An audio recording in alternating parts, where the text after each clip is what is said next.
I also want to provide my personal wishes and prayers for the Prime Minister and his family during this challenging time, and will support him to see him through this moment of challenge. I also want to pass along the regards of my colleague, former Congressman Jim Moran, who wanted to come but could not do so due to some personal obligations. I just want to speak extemporaneously for a moment. I didn't write my speech, but I just want to make some comments about how I got involved in this wonderful movement, in the struggle, because I do think, looking back retroactively, I think there was a divine providence that brought me into this. So it was very interesting. I've known about Biafra for some years. I knew about the indigenous people of Biafra. The IPOB was not involved. One day, by complete accident, online, when doing some research, I came across this Biafra Republic Government Exile website, and I was very surprised. I thought to myself, when did a Biafra government come into being? So I clicked on the website. I looked through it. I became more and more interested. And then I came across a profile of Simon Ekpa, and I thought, who is this Prime Minister Ekpa? And yeah.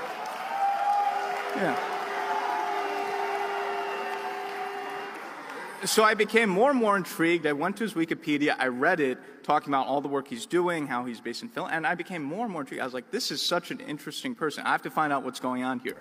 So I sent an email to the general email of the Biafra Republic Government Exile website, just saying that I was interested in learning more about the organization, because I was genuinely curious. This seemed very fascinating to me. And I received back an email personally from the Prime Minister saying he wanted to speak with me. So we spoke for the first time, and I was immediately impressed. I saw how brilliant he was. I saw that he was a visionary leader. I saw that he knew he was doing, how tactical he was. But most important, I saw that he had the special, intangible qualities of a leader and a historic leader. And I immediately knew there's something very special here. And this is something I've experienced with. I've dealt with leaders, presidents, prime ministers all over the world of different countries. My own family, I come from a revolutionary family in Greece where we've had many generations of freedom fighters. So I have a good instinct when it comes to who has leadership qualities. And I could tell, okay, this person has something very special. And if I work with him, I think we could actually achieve what he wants to achieve.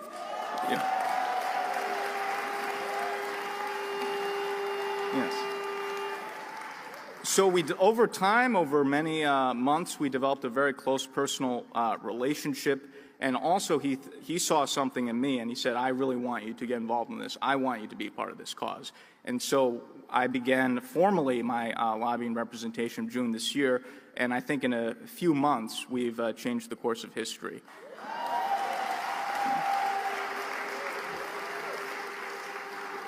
So I think there are larger forces at play, and I'm very glad that divine providence has brought me into this and will see us through this and to the goal that we want to achieve. And when I first started this journey, when I first was presented by the Prime Minister to the Biafran people, I said that I'll not only be a lobbyist, but a fellow freedom fighter for the independence of Biafra.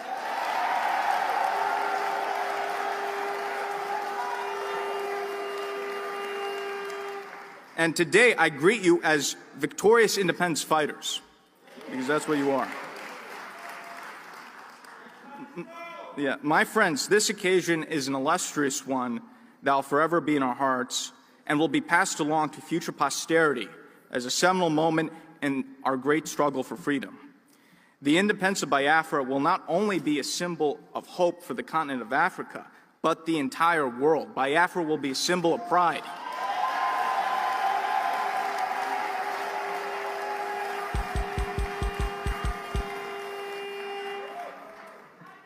In the 1960s, President John F. Kennedy and the United States government played an important role in supporting the decolonization of Africa and supporting various African independence leaders and African nationalist movements.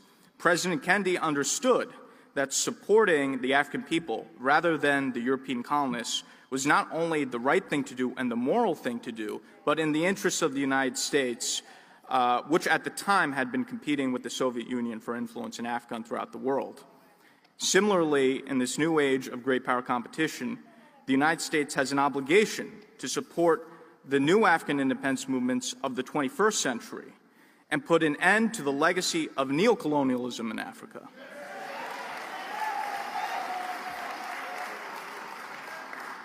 And Nigeria is one of the worst examples of neocolonialism, a failed British project.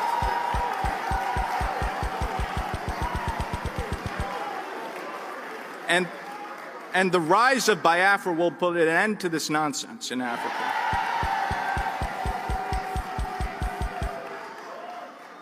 As the Biafran government lobbyist from Washington, D.C., I've taken the Biafran message, or we could even say the Biafran gospel, to the highest levels.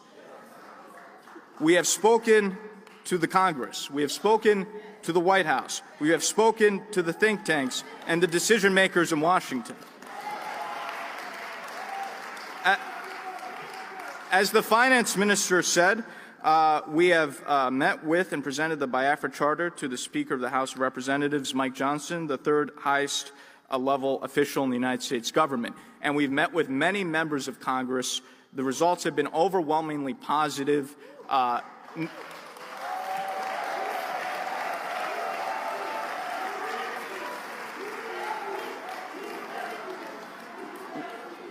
We have received overwhelming support. We've already received many commitments. Not a single member of Congress or U.S. official that I've met with have expressed any support for Nigeria. So we're on the right track, and we're in a very good position as we move into the future. At this convention, we will have speakers from the most prestigious think tanks in Washington, D.C., including the Cato Institute, the American Enterprise Institute, and In Defense of Christians.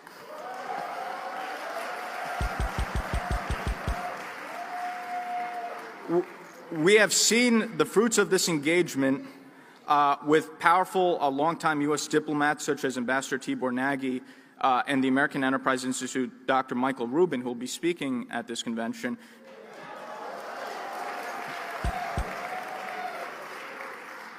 Highlighting the plight of the Prime Minister's attention, even critiquing Finland for what's happening, which is very significant. And in fact, there are articles in the news recently talking about the shock that people have about U.S. officials supporting the Prime Minister during the current detention. So this shows you the impact of what we're doing. In the next upcoming U.S. presidential administration, I believe there will be a number of independent African states or emerging African states which will be which will have their independence recognized.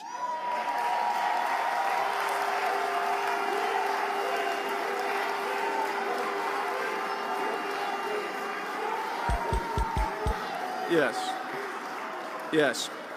There are already many discussions. There's already talk about, for example, recognizing Somaliland as independent from Somalia in the coming Trump administration. With our work in Washington, D.C., we will guarantee Biafra's on that list of countries to be recognized.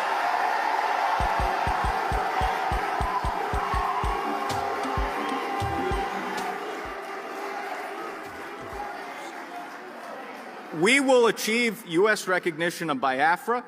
We're already very close. We're not far away. And once we have that recognition, it will be very easy to get UN recognition, other recognition, as I've said before, where the U.S. leads, others follow. So we will get there.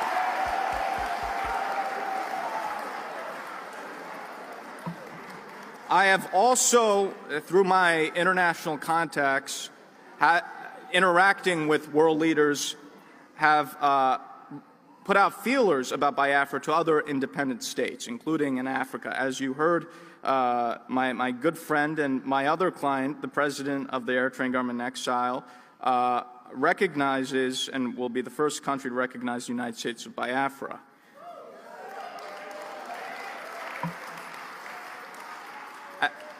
As President Badarai noted, while Eritrea gained independence from Ethiopia in 1991, the people of Eritrea have been under a brutal dictatorship since that time and have not had their freedom. And President Badarai wants to bring freedom and democracy to his people, and it's been an honor to represent his cause in Washington, and he is very strongly supported by our government over the current dictatorship in Eritrea. So his recognition of Biafra is very significant. And I believe through what he's doing, through other contacts we're making, I think we can get recognition for Biafra from other states in Africa and other countries as well. So we'll be having a lot of conversations outside the U.S. government with other governments that are sympathetic, and I think we could make a lot of international progress.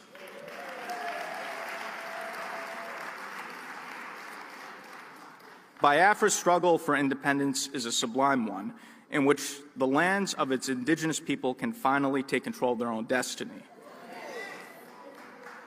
For too long, the people of Biafra have suffered under colonial bondage and now neo-colonial oppression, being forced to be under the Nigerian yoke. With the declaration of the restoration of the independent state of Biafra, that is all finished with.